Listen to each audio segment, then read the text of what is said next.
మావయ్య చేసింది తప్పే టీచర్. అందుకు నేను సారీ చెప్తున్నాను.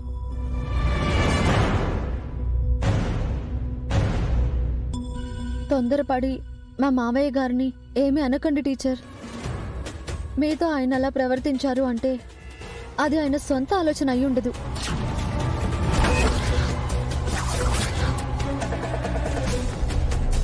చెప్పండి మావయ్య, టీచర్ గారితో అలా మాట్లాడమని మీకెవరు చెప్పారు?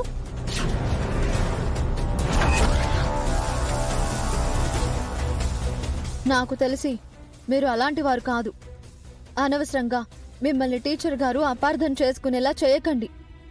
నిజం చెప్పండి.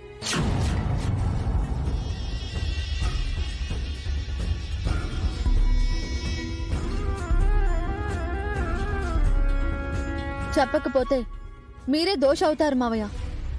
ఆ రోజు మీ గురించి, టీచర్ గురించి వీధిలో వాళ్ళు తప్పుగా మాట్లాడుకుంటున్నారు అని మహాలక్ష్మి అత్తయ్య టీచర్ గారిని ఇంట్లో నుంచి పంపించేయాలి అనుకుంది. ఈ రోజు స్వయంగా మీరే ఆ తప్పు చేశారా?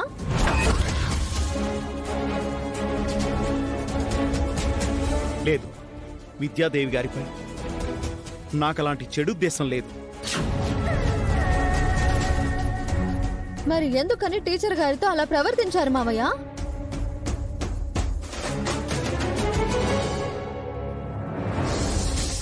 అది మహానన్నలా మాట్లాడమని సలహా ఇచ్చింది.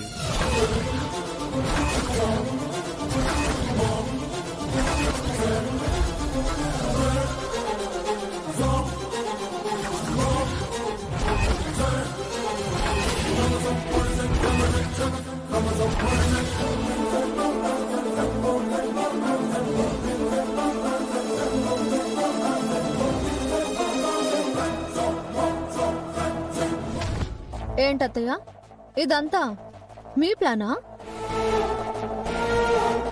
మీరే మావయ్య గారిని అలా ప్రవర్తించమని చెప్పారా?